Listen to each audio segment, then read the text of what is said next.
Hey you guys, it's Peter, and welcome to my channel, Peterisms, where I tell stories of my life and just little things that I have learned as I have grown into the person that I am today. And I wanted to read a meditation from the meditation book today, but before I do, I wanted to talk a little bit about my day so far today. I actually just finished filming a video sharing my experience watching the eclipse, which was much different than I thought that it would be. So go over to my Peter Does Stuff channel and watch that video if you want. I'm also talk probably about it on my vlog as well. But I was sitting out here and I was kind of like looking, you know, I talked to my neighbor across the street and they weren't gonna, so our neighborhood did this whole thing where they like put together a watch party by the pool, not at the pool, but like in front of the pool. And I wasn't gonna go down there to it. I kind of hadn't really decided. I was like, if I decide at the last minute, I'll walk down there, but I'm not really much of a joiner. I don't usually ever participate in things, and my social anxiety is something that really keeps me from doing that. Even when it's people that I know, people that I'm friends with, like I still really have a hard time going to parties and going to get-togethers and going to pool watch parties for the eclipse. Like those are things that are really, really hard for me. And so much of my life I've missed out on because I have allowed my social anxiety to get the better of me. And I just kind of in real time want to explain to you like how it works for me. So I knew they were doing this pool party today, and I was excited about it, and I was excited about watching the eclipse. And you know, like on my Peter Does Stuff channel, we're every week gonna start watching a movie together, and this week I picked Night of the Comet, which was from 1984, and has nothing to do with the eclipse, but I thought it was kind of something, you know, similar to that. And I watched that last night, and I was real excited about it, and my husband knew I was real excited. Everybody in my life knows I'm real excited about, was really excited about the eclipse. And everybody kept on asking me, like, are you gonna go down to the pool? Are you gonna go down to the pool? In fact, Alex, my husband, he had plans to go out to lunch with some of his work friends, and then they were going to go to this park and watch it afterwards. And he said, do you want me to come home? I know, like, you want to go to the pool and stuff. I was like, babe, I can walk down to the pool. You go do stuff with your friends. It's like 10 minutes. Don't worry about it. And he was like, are you sure? And I was like, yeah, it's fine.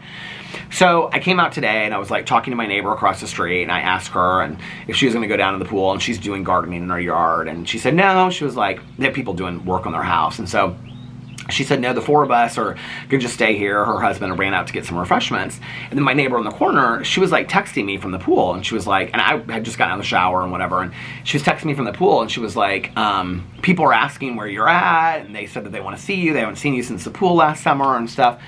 And so I was sitting down out here, and my neighbor across the street, she said, you can see it. And so I walked down the street, and I had my glasses on, and you could already see the partial eclipse. And if you watch my vlogs a lot and stuff, there's these neighbors that I have, and I always call them my favorite neighbors because they're just real funny, and they walk down the street and stuff.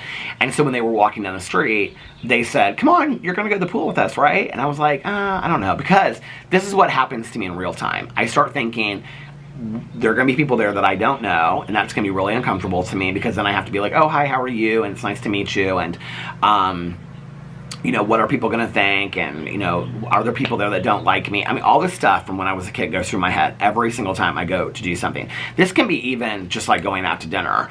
And it's something that I've pretty much worked through in a major part of my life, but I still struggle with it on a daily basis, and like going to do things. If I'm with somebody that I really trust, like my husband or my cousin or my best friend or something like that, it's easier for me to do things like that. It's easier, actually, like people say to me, well, how do you go to music festivals and stuff? It's actually easier for me to go to large groups of people that I do not know than people that might already know me or have some kind of preconceived idea of me, or just be like, oh, there's Peter that, you know, lives in our neighborhood or whatever, like that I don't know. Like that's even kind of harder for me, right? And so my neighbors walked by, and they were like, you're gonna come to the pool, right? And I was like, oh, I don't know. And they're like, come on, it'll be so much fun. And so I was like, okay. So I ran inside and got my coffee, and I already had my glasses, all these glasses left over. I got my coffee, and I was like, I'm gonna run down there and whatever. And so I told my neighbor across the street, I said, I'm not gonna lock my door, I'm just gonna go down to the pool for a little bit. So I went down there, and there were like 30 people down there. And I sat behind my neighbor and her husband on the corner, and then this other friend of ours that we call ourselves the pool crew.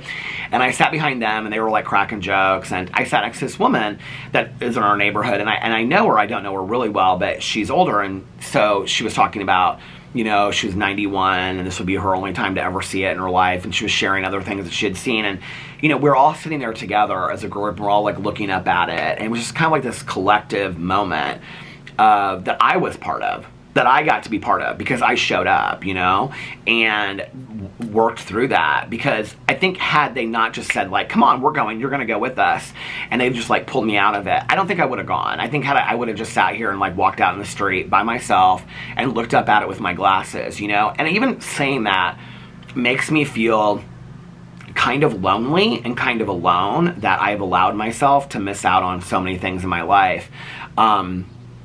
You know, I know a lot of people that will just show up to things by themselves, and I really struggle with that. And then I'll be like, did you have a good time? Oh, I had such a great time, blah, blah, blah, whatever, you know.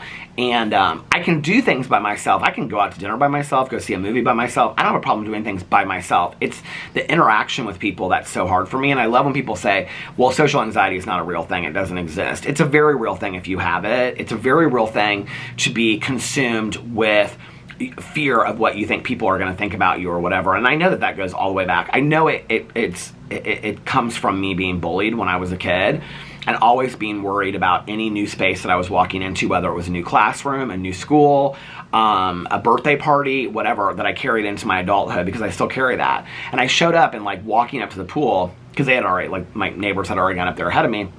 When I walked up there, I was like, okay, find your neighbor across the street. I was like, find her. And she was like talking to some other people. And so I kind of just went over and I sat behind my neighbor, that's the other part of the pool crew. And she was like, oh my God, I'm so glad you came. And so we were talking. And then my neighbors that were walking down the street, she goes, oh my God, I can't believe you showed up. And so people were really happy to see me. And it, you know, it made me happy that people were happy to see me.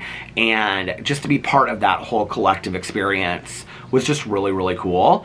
And I think it made it even more than it already was, and is a good reminder of me to show up and join things and participate in life. I don't want to miss out on things, you know. And for many of you probably heard this story, but my friend has a Halloween party every year. She and her husband have had it for years. She had it before she was with her husband for years and years and years, and I would never go, and Alex would go. And so this one year, my friend said to me, my other friend, Melissa, she said, you know, Erin's feelings are always hurt when you don't show up for the Halloween party. And I explained to her, never talked about it before with anybody really, about the social anxiety. And she said, I think she would really understand that, you know, if you talked to her about it. And so I explained it to my friend, and she said, well, I still want you to come. She was like, what can I do that would make it easier for you to come and to feel comfortable, you know?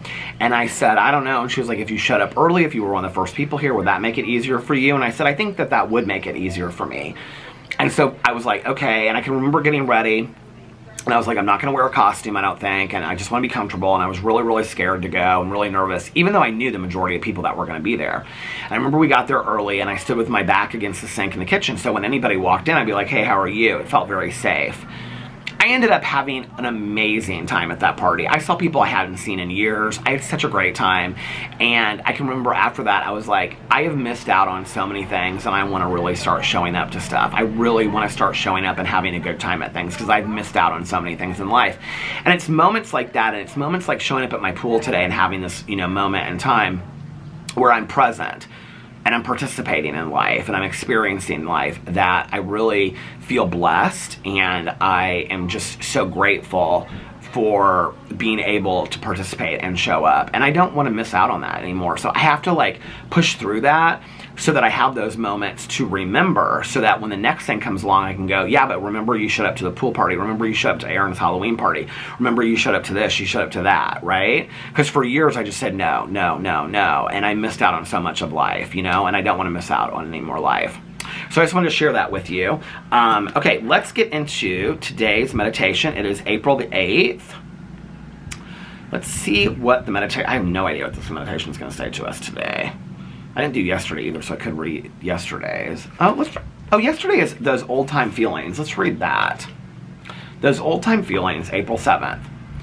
I still have bad days, but that's okay. I used to have bad years. Anonymous. Sometimes the old feelings creep back in. We may feel fearful, ashamed, and hopeless. We may feel not good enough, unlovable, victimized, helpless, and resentful about it all. This is codependency, a condition some describe as soul sickness. Many of us felt this way when we began recovery. Sometimes we flip back into these feelings after we've begun recovery. Sometimes there's a reason. An event may trigger these reactions, such as ending a relationship, stress, problems on the job, at home, or in friendships. Times of change can trigger these reactions. So can physical illness. Sometimes these feelings return for no reason. A return to the old feelings doesn't mean we're back to square one in our recovery. They do not mean we failed at recovery. They do not mean we're in for a long, painful session of feeling badly. They just are. The solution is the same, practicing the basics. Some of the basics are loving and trusting ourselves, detachment, dealing with feelings, giving and receiving support in the recovery community, using our affirmations, and having fun. Another basic is working the steps. Often, working the steps is how we become enabled and empowered to practice the other basics such as detachment and self-love. If the old feelings come back, know for certain there is a way out that will work. Today, if I find myself in the dark pit of codependency, I will work a step to help myself climb out. Love it. It's a little bit of what I was talking about, with the social anxiety, those feelings of when I was a kid that come back to me, that fear. I don't even really know how to explain social anxiety to anybody that doesn't have it, other than this kind of overwhelming fear of what people will think or say about you. And then you become consumed to the point where it kind of overrides the positive of any experience. And it's having to just push through that, And a lot of it for me, I think in recent years, has been about body image and having gained a lot of weight and being afraid that I'm going to show up to something and somebody's going to be like, oh my God, Peter's gained so much weight, or Peter this or whatever, even though I've lost weight the last 2 years, I'm talking about way before that, And so I even went through that when I let my hair grow out white, I was like, oh, people are going to be like, oh my God, Peter looks so old, his hair's white, he's got a white beard, I was always worried about what, all of that, because for years I had this chatter in the back of my head that told me that, when people in real time were saying stuff about me, it fed into my brain and made me think I'm not good enough, I'm not lovable, whatever. Even though I had family and friends that still were telling me that, it was, it was other people that didn't like me, and I sought their attention for a long time. Those old feelings, like it's talking in here about with codependency, those old feelings, and it can be old feelings related to anything, still creep into my mind, those feelings of worthlessness, of uselessness, those feelings of I'm not worthy, I'm not lovable, I'm not good enough, whatever, nobody cares about me, it wouldn't matter tomorrow if I wasn't here, I'm not important, I'm not talented, I'm not smart, I'm not funny, I'm not attractive, all those things still come into my head. There's not anybody out there that can tell me otherwise when that gets into my head, it's there. And it's a sickness. And so what I've had to do through the years is rewrite that tape in my head and tell myself things like, you are lovable. And you are lovable, and this has been evidenced by, because I need evidence of that, right?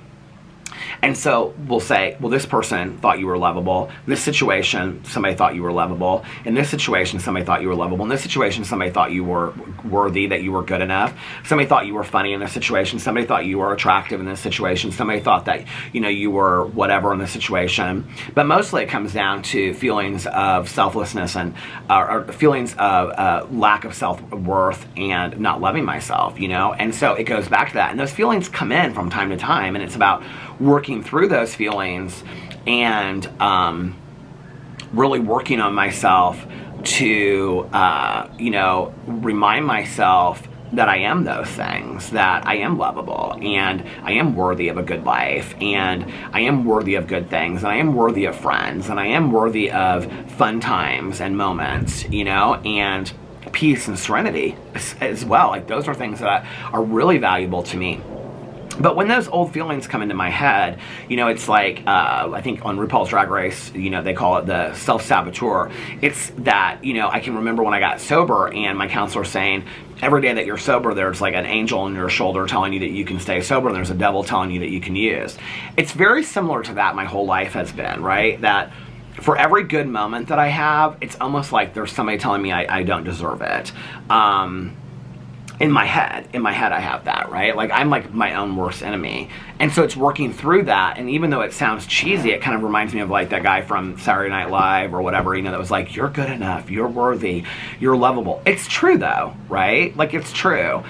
And even if you're not there and you don't believe it, it's the work on getting to that point and believing it, because we're wasting time. we're wasting time that we don't have, and we're wasting days, and we're wasting experiences, and we're not participating in things because we're letting those old feelings come into our head of telling us that we're not good enough, we're not lovable, we're not worthy, and then that affects the rest of our lives. It's just not worth it.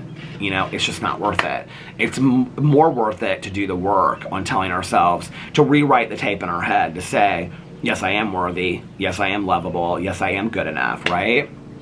And to ignore the rest of it and focus on the positive. So anyway, good meditation today. I wanted to share my experience with that with you. I love you guys so much, and I'll see you tomorrow. Bye.